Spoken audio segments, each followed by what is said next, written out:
Promo ato awusa from munyina aha UTV so enie omayimu ene amahudro so nsam ayensa ka ne bobo no eno na edru so ayede ebremu efri abeka junction ewo enkrakopo mu this way chocolate drink osudio here ene ensuo special ice anu ensuo mu ode ene mu eyakrojin ena for special drinks anu so emu guahudo do pebia no won beyi bi ede amount sa enwumako ene afoforo enkae na akabom aso yasene ayede awie from tubeka sebo no ebremu sanso ena DSTV channel 260 kasebo no yetwa eguso na gebedimo akutini bi enie America mino anamusini owo United Nations mu akasa memu no wabona na dankwa kufu adabaso ye pa ewa adwumade a wayede afa ebibrem atoye asumdwe ene adwobrew eho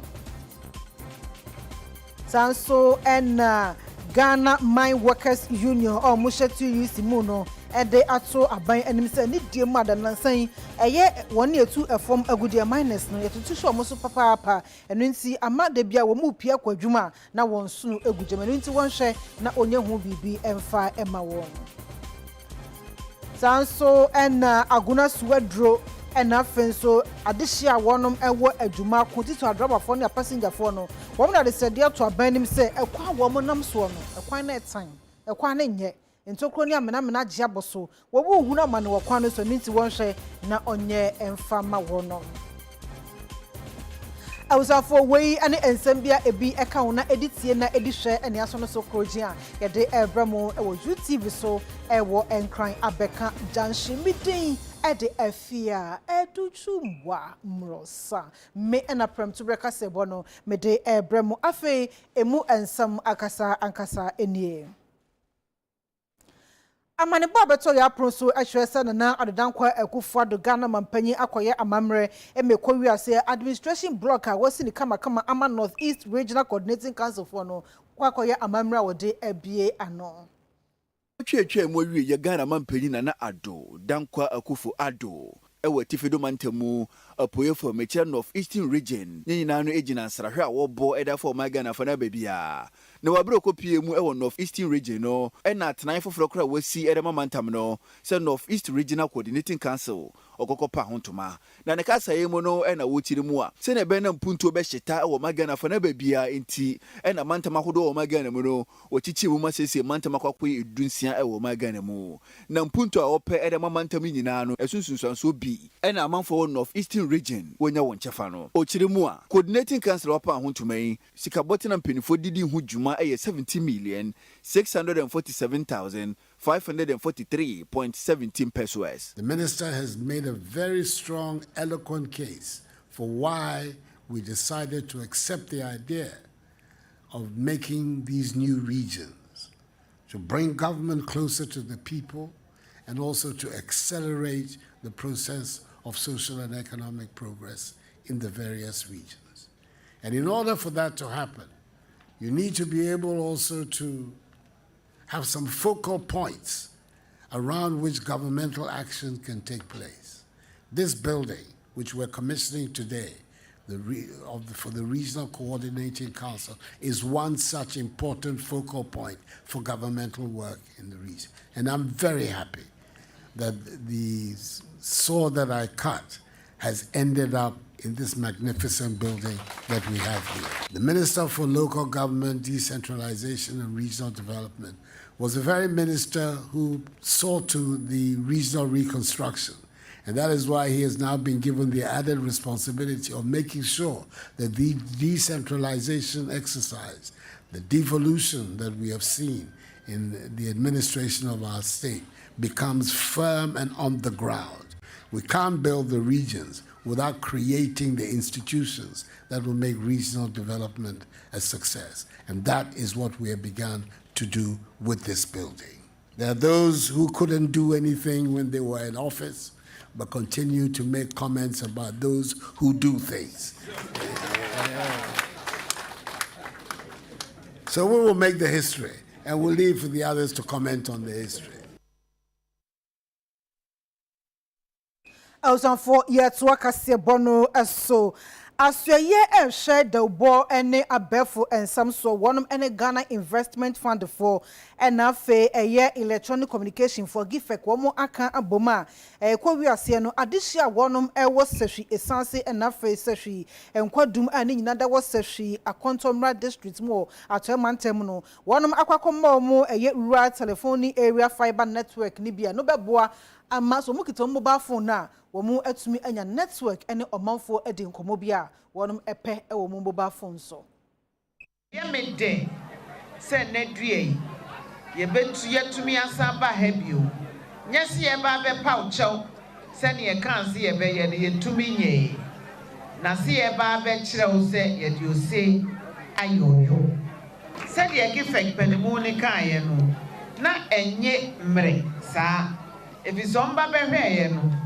na the technology na ye de rural telephone ni ye de ba ha sani ahatie nti na emfa papa tina wo se ye hwehwe kwan foforo so na ye twe network yi bi e de bremu eno mo toto adwen na mo se ye yes aerial fiber na e be boa enti we aye se pilot project a ye de hwe se aerial fiber no e be gina so eno be ya na ye tiremu na ye de akọ miamia huru a omunso hia network what difficult terrain to semo ha no omunso so enya omu die nana MPP ne ba aduro man ho adre nyina ho ohwe policies odi bu akwamu a every senior high school ne ma bibiri na ye nya mfoso ni bi na me de bigiri se nia oboa wo no na wo ye den otoa nso and it is MPP aban na na do aba na dumadi ekoso mpuntu ekoso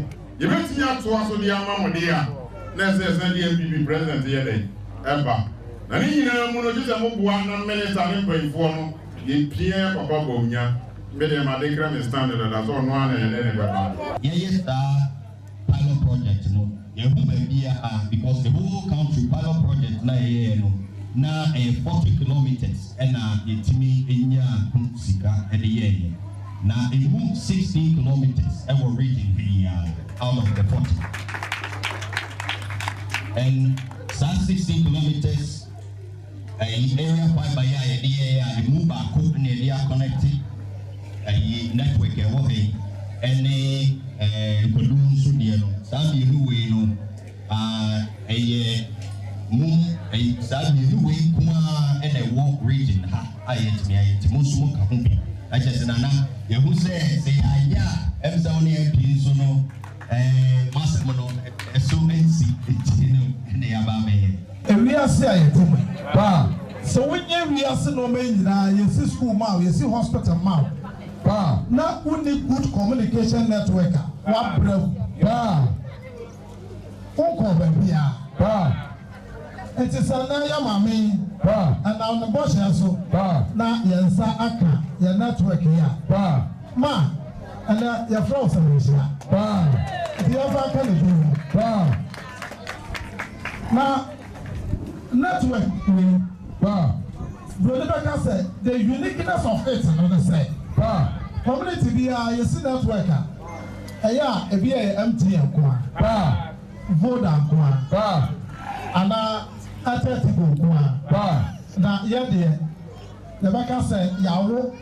anasa ba tablet ba na yasaka ba ana yenya MTN ba yenya tigo ba yenya Voda ba aye fa na yenya bisa ba etime ma me fraud samajia na etisa be fraud samajia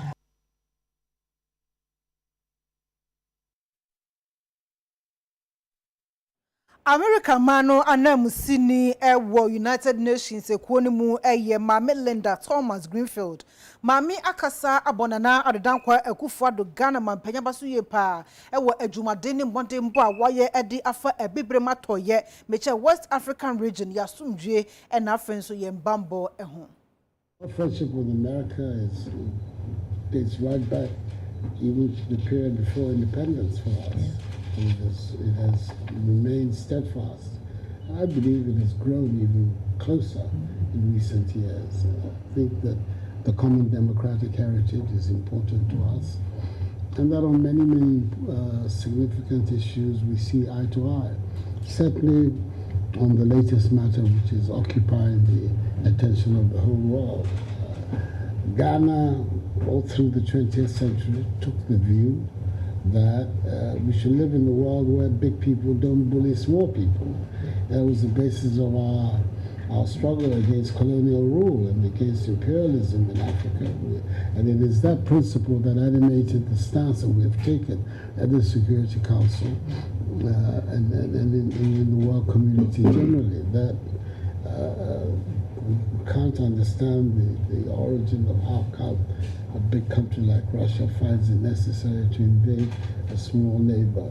There are issues which surely can be dealt with by dialogue and discussion, etc. But that didn't happen.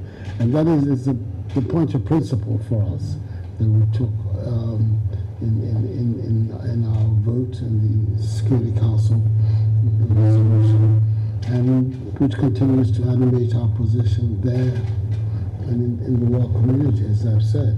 Mr. President, this has been a very short visit to the continent. I was in Uganda for about 24 hours and had the opportunity to meet with President Museveni, and I am here about a little over close to 48 hours because I'm spending a second night tonight.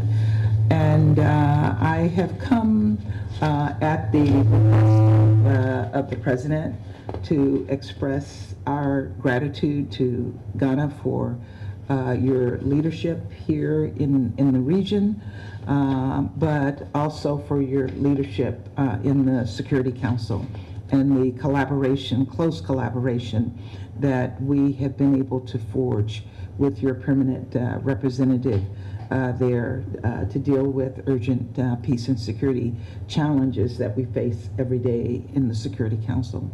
Ghana has been a stalwart and steadfast partner to the United States, and we have very much appreciated the opportunity to work with you.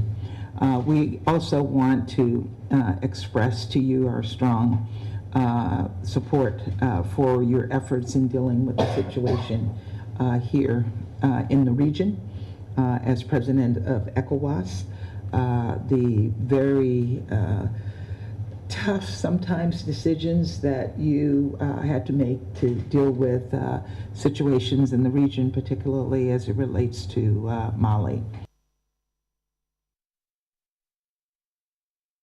I was on for year kwa humano so near any and some training kwa branto abo and komokakra na enyan ntiesa gas bi apai gas explosion AC work basa no ewo otimantem mekwa ase nipa makumaku ensia wonum epira agese mu odin ye pa kwabna aba humano so kwabra so atimeka ma hen oba hima afia editwu amrosa not more ambassador papa mejo so nana hima yo kwabna boko de boko nenso enhyeda enye boko sa esanse die etino ano dene a chese buru adwene yenti ade so kire mu ye yo oba hima sedie anampe yede amanebo etu edwase ensentrenia lidi edit etkwaku mensa akrobeto a woye adwuma edima KFM on the host to morning show otaye ensentreni mapa kaba se onu ankasa mo mrekwa wokohwe ball a wo bedru fie wo fi se ekwamo de nintinka wo hiti insuo kakra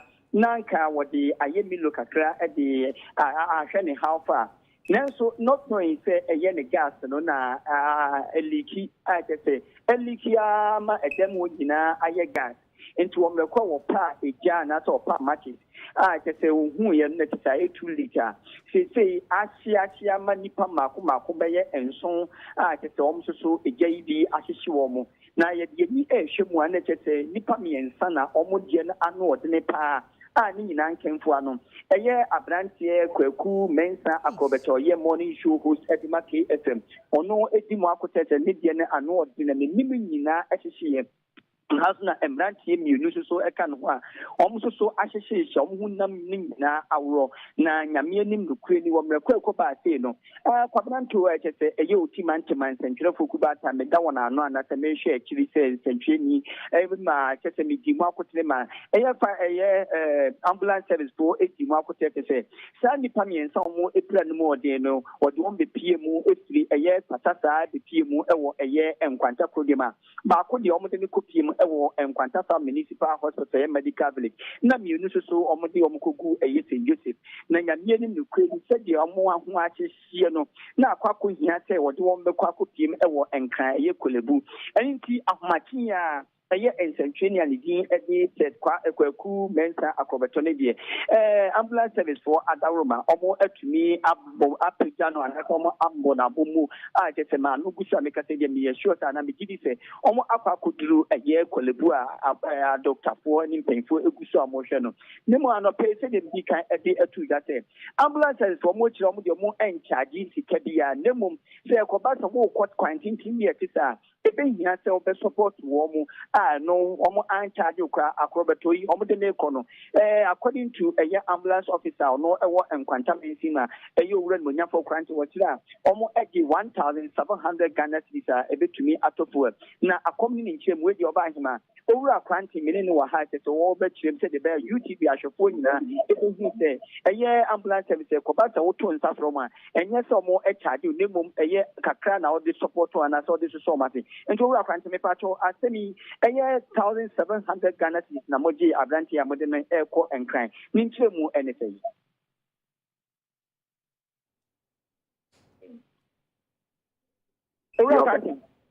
That's it. Maybe kind in some say they are not penny for one cry, a national PR. And as I said, we are no. And the anchor has me.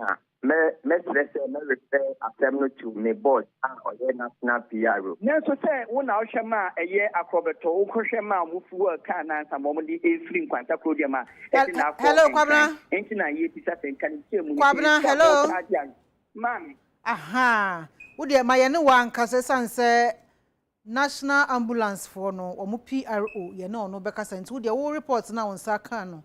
Boy, and say, Oba him, and say a year and century in the Namiadum, the Nakaku PM, a year, Kolebu teaching hospital, a doctor for a shannon. Nemo Nipami, no more can now, almost any more than in a million Ukraine.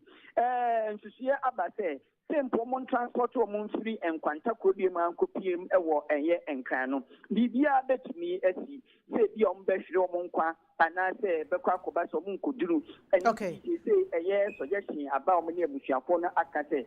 Nipana web plan and then Mudini or somewhat intensive care unit and other IC unit. Almost Ankoswa and what's in use in medical said a doctor for Nankasaben in Kakranga. Some most survival are fine, some survive with ya. Let us say Yamena demand Yamena edge. Okay, Quabra, now Aquacobano. You ambulance someone and share extra. A year one patient to one ambulance.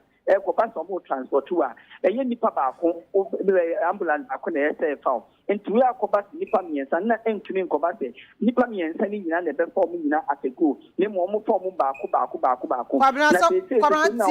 ambulance war a year now my dispatching now and the quiet a crashing program away. Hello, Cabra. A branch and trading at the Nakakupium at one kind. And to more mark and the able to ambulance, Janet Cobasso ambulance, Bukrana, Omuni Momufe, Bomukakutu, and Nasu Munkutu. Next one require UTV in training NTOW. We want higher meetings and next year. They Piano, but they won't amanable at my UTV for a mobile and into a jar and exploded a year Kasa, Quantan of Nancy, Timantin, and who answers and swinging now Bombardier and Kibia, the name regional minister.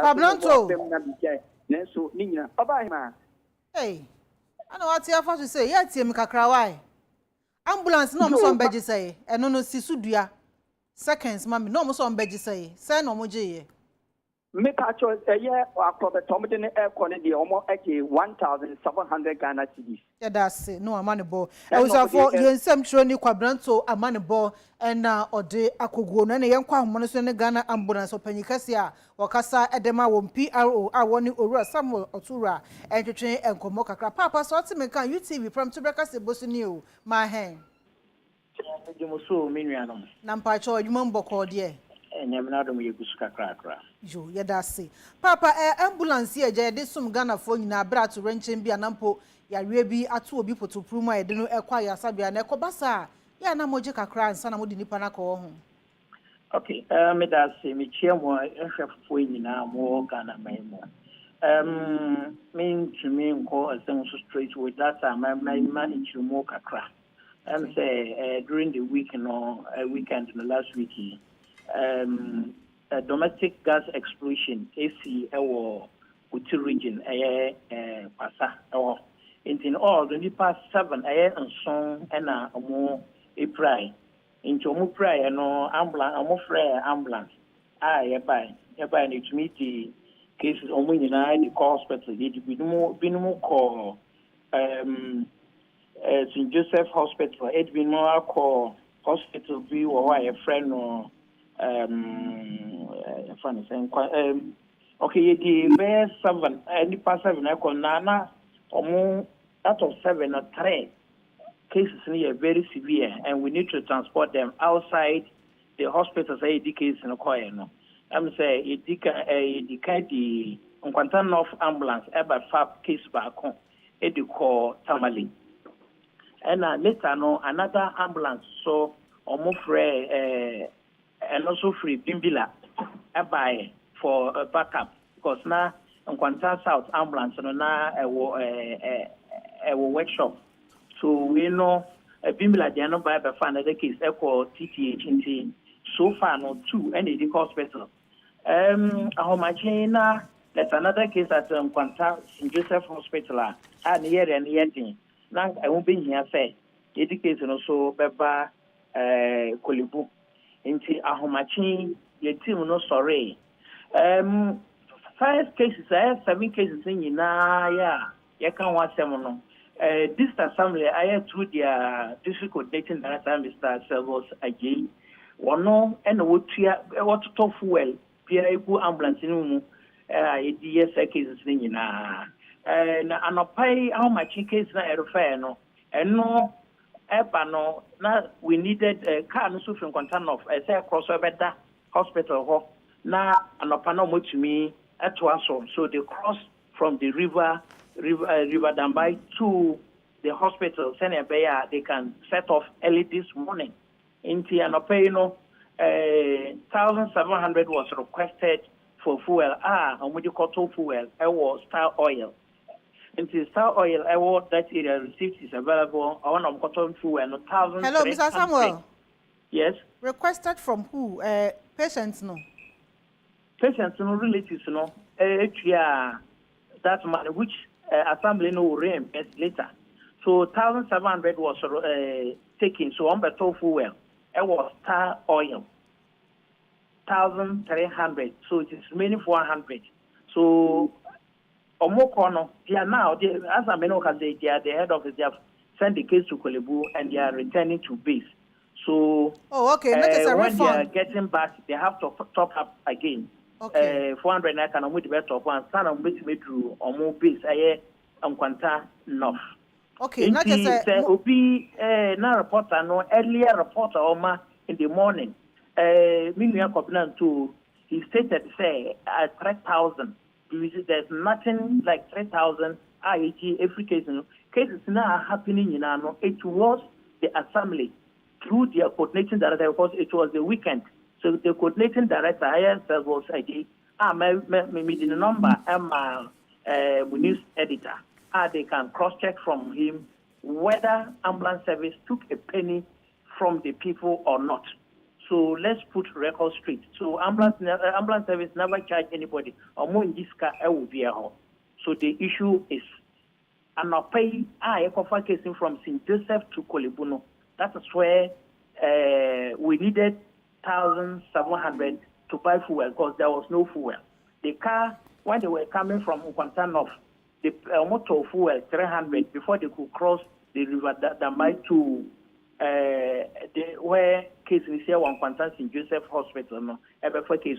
So and then when they went straight and bought the fuel at Star Oil and took a receipt, so making 1,600.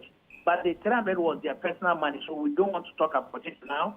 The bone of contention is 1,700. Me pacho sika no mo buy refund edo ma dia ma wo mo ana ene pese yehu ana se no die the assembly is willing to make a refund for them. Yeah, that's it. I was on for a year or some work Kewura or no and a Kasama Ghana ambulance. And not yeneno etwetwe enkomo ye to akase bono eso Angola asweye wo memu ede atodwa se wo de na wotwe mu asi wono ma eye wo mo president founding president no wonom ede bedi ni mfinhia oha eye 100th anniversary Empenufo da Angola man na tena ye wo my Ghana mu ano aye ne say Obabedi won official there toso wo ha na opani na wo ko brain mo jani na ho den ekon edigi Angola man no esi honum no Antonio Agustino Neto wo dia kakai no no opani na wo no ena osi Angola man na mu e wo my Ghana mu ene His Excellency Joao Batista Domingos Cuesa kasa ye mu no ena wo chirima safa sei odi na wo twemu a ene bisi honum die di Ebobo somini de tosu du ekosi ebobo somini de tosu edunso 10th to 17th September ena safa shi odibedie adwumadi ahodo bebre ena na wotwene ntem no ebekoso na wo fasa adwumadi so na nkitahudie de omai Angola ena omai Ghana ntem no otimi edi akentene no. President Agustino Neto, like President Kwame Nkrumah, believed in one Africa. It wasn't just one-on-one. He believed we were just one people and one nation. It's the colonial master that put frontiers between us. And Agustino Neto believed in that. He believed in the unity of Africa. He believed that we all had to share. And like I said earlier, he said, our freedom, our well-being is nothing without the freedom and well-being of my African brethren. So that is the philosophy he shared, that we know President Nkrumah shared, and we want the common good for all of us. So we're trying to celebrate Africa in this son of Africa that stood for this purpose, the well-being of every African. Na wasajina so editum penifo bibiri mama ahodo nyina no da no se won hwe na dwade ngita hudi abeda bibima nyina ntem no mechire African Continental Free Trade Agreement no won hwe no mbo ho so na ntumi infrase. See a new dawn in global affairs. It's time Africa had a common market that we can all depend on, because we in Africa have it all. We're blessed with all the natural resources. We're blessed with the perfect weather. We can harness this. Of course, not one country has everything, but the continent has everything. So we can share, we can trade, and we can make Africa great. But that is exactly what President Nkrumah and President Agustino Neto were saying. Bring down the barriers. We're one people. My well-being is your well-being. My sufferings are your sufferings. We can't say, okay, my neighbor is suffering. No. When my neighbor suffers, I suffer. And that's exactly what AFTA should be. Bringing down the barriers so that we can not only trade among ourselves, but interchange everything we have.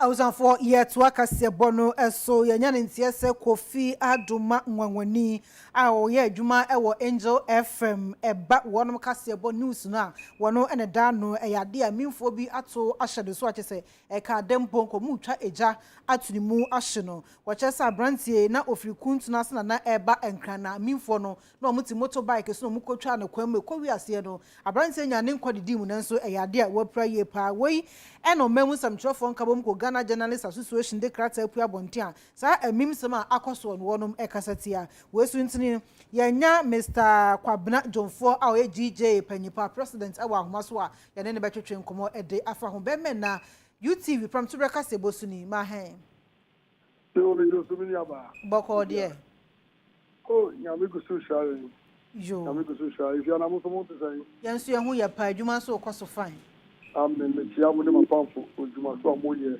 fact despite group TV mobɔ adwuma na sɛ sɛ yɛbɔ maba so nti sɛ mmerɛ ɛte mu no yɛbɛbɔ ɔba so wɔ adwuma pa a moyɛ ɛde aboa Ghana man yɛdase ɔpanyin anyambia yɛkuo ba baako ɛyɛ Kofi Adoma Ngwangwani ɛna saa asɛmi ato no woyɛ GJ presidency ɛdan ɛna woka ɛde afa ho efia yɛdi kama mentia ahwɛfoɔ nyinaa ɛne wɔn so a wɔtie yɛn ɛbɛrɛ me sɛ asɛmi sɛdeɛ wokaeɛ no ɛyɛ asɛsɛm ɛyɛ mmɔbɔ ɛyɛ niwuo sɛ biribi a yɛtu wɔ yɛ man mu in a democratic dispensation na sɛbi wo ne yɛtumi ɛto kɔhyɛ nipa so ɛnya nsɛntwerɛ ne nko a even ankorankɔ bibi a yɛtumi kɔhyɛ nipa so yɛsoma sɛbi ɔmo a yɛfrɛ ɔmo the serial killers na yɛtumi ɛde obi nkwa ɛhyɛ nipa bi mu nsɛm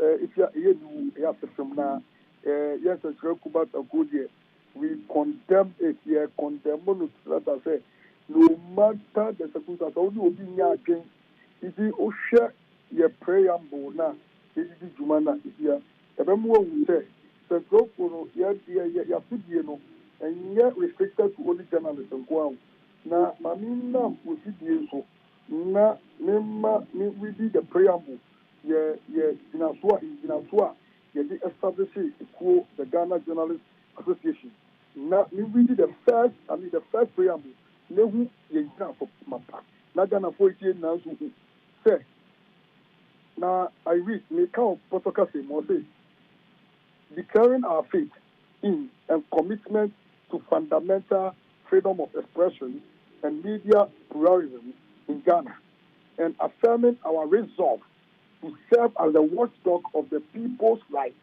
and liberties and against all forms of infringement or abuse of rights. Against all forms of infringement and abuse of rights. It is said, yes, that when you say, you can't say the vulnerable in the society, we have to stand up against all forms of infringement and then abuse of human rights. Say, Udi Pano, why you be not only in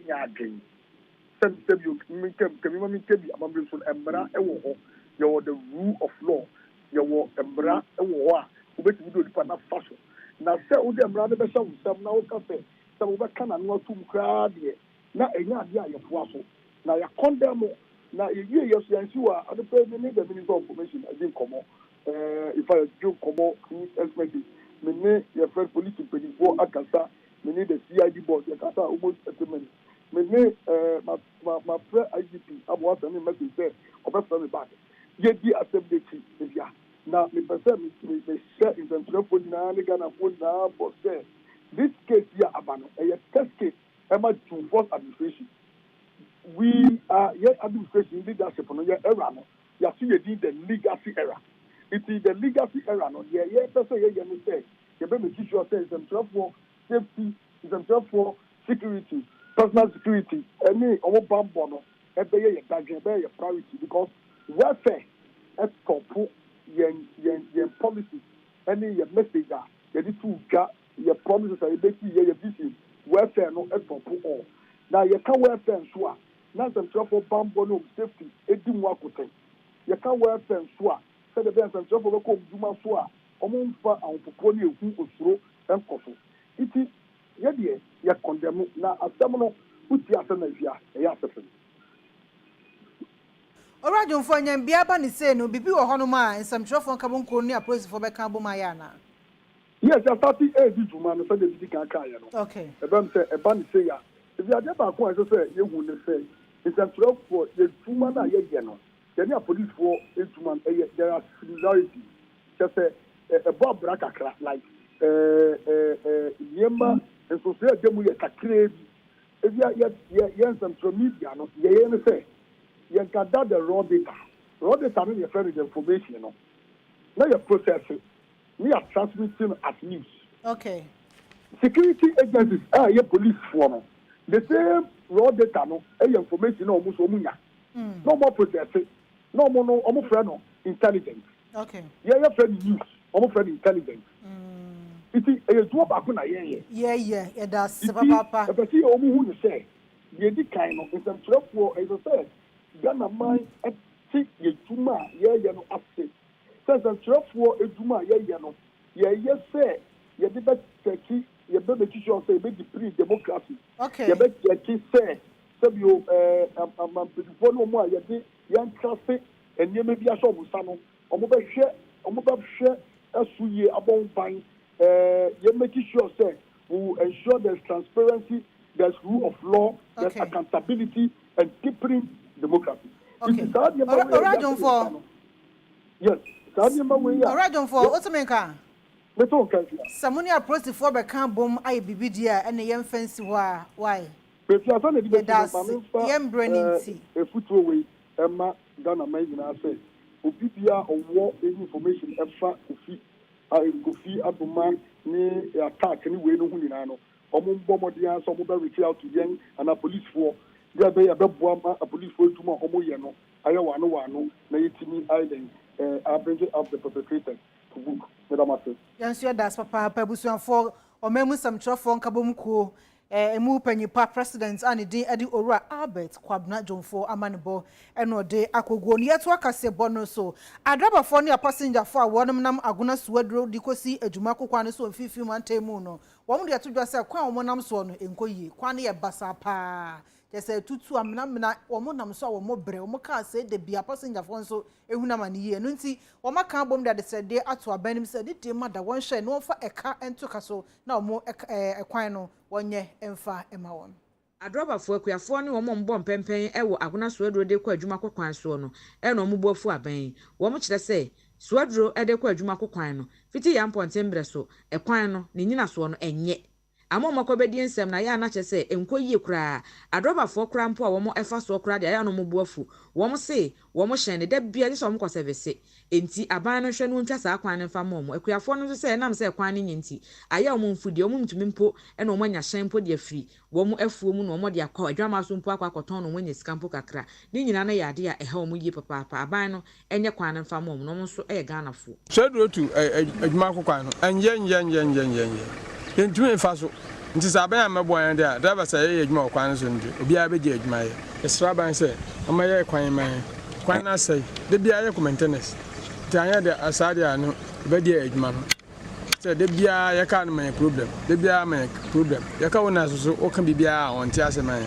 on de utu ka obɛgye wo says nti o ma yɛ brɛ wo kwan so pa nti ɛsra ban sɛ o ma bo an o ma yɛ hwɛ kwan no yɛ man kwan yɛ yɛ kɔ Sedro de ma bɛ 2 hours nui kwan yɛ nti ba ma yɛ ndam ha yɛ brɛ isa wa ma cars bebe isa wontumi yɛ adwuma isa de bɛyi de mukwa munkobe onya mukodu a mensa mbebe kwan yɛ nti ba ma cars bebe bi ni cars isa de mukwa la wala mukwa shop it's car ma it's head start there lo bobo wo football pitch nti ọha nye pa nti yɛsra ban onda ne no mbɔhwɛ ɔtisu to bobukuma kwan ɔmbɔhwɛ mɛhɛ na yɛ brɛ wɔ kwan no do wɔbɔ 4 pɛpɛpɛ 5 gyina adwuma kwan ana ɔtisa ne nyɛ ka mbɛsi nkoso edu that was as 4 early as 4:35 na wɔapɔn na nkrɔfo akɛchi kesi another way to be a esachel ana man kesi man sa na etu abeso edu nti yɛ brɛ wɔ kwan do papa wɔmɔhwɛ na wɔmbo anyɛ Yanyan Tiesa and Shabatuo Dintra for a year limited voter registration exercise. Ebekoso ewo omemna no and electoral commission at the Atuja Ghana card no and a bebe only identification documents ubesumi at the atro edini b ewasa edintrona enche ebaba sunimu. Na no and endi someone you consi eh. Nana sana say the electoral commission for by omuniema. Na musi jina bi say Ede na muntimi ammo political parties nyina mane na mpomo no munsim konwa ema obi anji ntum na prekope mode nam frama musa asem we hunti no yato nsa ede afra national chairman ema ND samonyokona ne din ede Owura Samuel Ofosu ampofu ewa ahomaso a yene ne bebo ho enkomo obedum bia UTV from Tubreka Sebosuni ma hen ya mia be me na boko de ya mia dum yo ye da se waje so na yesi voter registration exercise here enche beba so no Munya we say Ghana card no na ebeye the only identification document ye de beye. Ya na eri kan min chia wati fo na na men ka say ye nyina nim say abato Kubatan Electoral Commission. Omona Brenner Momo Church Rodin, Emma, Oma Twamba, Echo Etmi Etrum, the Nomad Twaba. Now, every year, I Medina Baswa, Electoral Commission for no ANSA, Omone, political parties, EBD, and Sawoso, none of friend constitutional instruments. And Nona, Yashe, na Yade, Echo, and Mashubu Jomuno. Yenina, the input of the womb. Nti enche na yensa kan krata say electoral commission for no person mo eyi eku anasa committee a ebi dis adwuma no nti yemfa ya representative from ya de Alhaji Hudi Aya former general secretary and deputy director of election honorable Amate Mensa edin na koye emuna na Alhaji Hudi Aya ma yeti ase so mo fresh so mo be meeting bi da mo ye meeting no all three no ho no mo friend so meeting na nya maso nti wo mo de da foforo ebebre no eno no ya ntefe kosi say yete say wo mo de draft CI akwa to parliament animu a wo mo de be hihye kwan be file be chrodin limited registration and say continuous registration exercise na numu na be to dwa say krata edu no wo mo ye say eje say ukuta Ghana card nkwani bitimi ama ho kwan ma watimi atrodin ejina nso enum say Ghana card ya National Identification Authority for issue yi ehun sem eye bebre sisi am no ka say emra Ministry of Communication and Telecom companies no e kan say ye sim registration ti ansa na e be register sim na jiso kuta Ghana card ni ejina hu pandemonium asi o mai any the padodo a omo press omo sabeka Ghana card na bi omo san kan saa nso na Ghana card registration omo ye ewo other regions so no enipa no bebre enya kwan antro omudin enunti no so ka say o de Ghana card na enu nko na ebe ye requirement obi de be ye registration as a voter na me agidi say etiatia enipa no efa ho di so ewo ye 1992 constitution mu a article 42 no ye say otimi obia kwan ma otimi eto aba obi e wadi mfie du nwotwe na dwemu da ho bia ma kwan otimi etwero ndi no to aba no anhwepa now the impediments akwa koto enipa no akwan mu nienti aye kan sa na say electoral commission no independent body constitution na mo ho kwan say jumadi omudi bia no omu edi na independently and a registration of voters nso omo juma owo so omo ye National Identification Authority and so a body a aban ase aban control no I can say the National Identification Authority no is under the office of the president enti no e ho na omunya omu controls and also omunya omutumi e no omunya mo de adwuma nyina afri enti sa wo kwa akoto aba na wakwa koyi eku no ye registration not registration no mo ye no one making it extremely difficult for other people to get their names on the register. The electoral commission na so dey so be say Ghana ni bia benya kwan atro ni di ato aba no I can say or rely on some national identification exercise for one NIA card kwa as a basis of identification there na emu awirem if you say ahwe ya Sanya Dr. Farijan e kan nansan bi atwa no ahwe ya millions of Ghanaians ye entimi nya kwan e momonto aba na se ekoba ne sapa me say o deprive and I say protocol no you are disenfranchising millions of Ghanaians from participating in the voter process enti na ya ka say ye de ne edika no aden kwa to parliament the MPs na sorry agina say ye ntimi nyusu sa national ID card as a sole identity ye de beto aba adebetri in about if you say electoral commission for no juma mo ye no is independent of the National Identification Authority. National Identification Authority they will be okwa uchi am say my card ni bi be ya afi ni mfie mienu ni no say me sabeka card no kra me hu ba bi am nkoje no millions of cards out of the National Identification exercise for no omuntimi enti cards no man grofo ye mu bi no mo ho a omo ye registration no omo by electoral area say no mbetro odin no omo wie ye no where to pick the card has become a problem enti card na nkasa chempo no ne ayi wie ne chempo no e yasem and adodo aka omo wa akire a omo so nya access say e betro omudin no so no enso eda ho etina che say ye kwa akoto aba no so wo de sa amra yi ba Now, right from the word go, no person will say millions of Ghana for there. Our money is a card, no money, and far and twaba. Good. And the Yaka say, you no more nyadrin. We don't have anything against national identification card because you feel second and Libya and you have one. They say, who call bank of Kra, almost who could be ultimate and access account. And you know, to that extent, no, I was say, Obia to me in your card, maybe. But so, yeah, my card and agent. Now, nipa bi obabi a omo ni access on mobile card ni bi. Now so we na no so now they akwa to about ask control dey there. Na say wo de kan na kwa bi so fa so say na be ya. Ghana form pim bebe ya dey intervention mu din.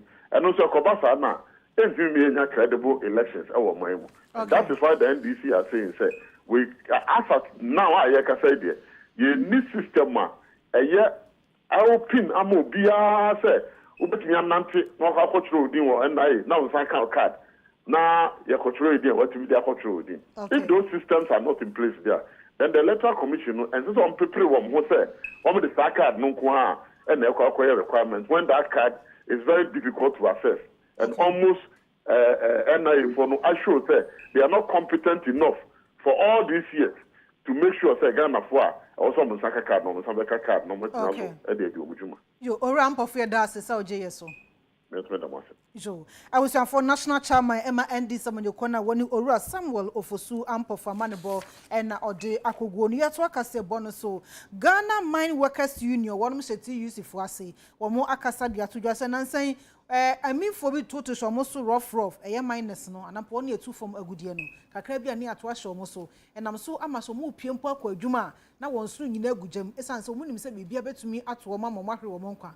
Well, General Swastra by said, dear mother, minus no one share or more bamboo some and come out.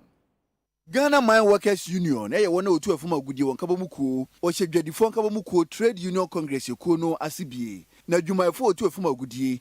Ghana Mine Workers Union, who be and one of them are also for a buying. Tell me, Bambo from a sense when Juma dear woody, and as a former good year would too. I'm more my Ghana Jessica do so poor and so different, says a one qua, Aqua de Samu, a one ye pa, which remua. In crowd where you might quote to a former good year, Edu Juma Ewasono, and Pempin over a Mabuno Kruma, sorry, said you might call no arm for Kruma for Juma in one pencil, and Mobibia, and Frabonti, and Bembe Juma. We are my wonder when your Juma quiet that I won't feel crowd no. A Bribiasia born training, or Chilma Bontin Pia cry one thing. At San Soko Namo Montes, Uncle Fukusia, Kubisa so free him, then you won't chrome Honda Ufria, as Samato. We am a one quack there, same way pa, and into a Sufra buying, Sabamba Moi or Bambo from. Or the Sansimenal to Ja, while Brana or National Executive Council, to Shemushi so it would new a brim.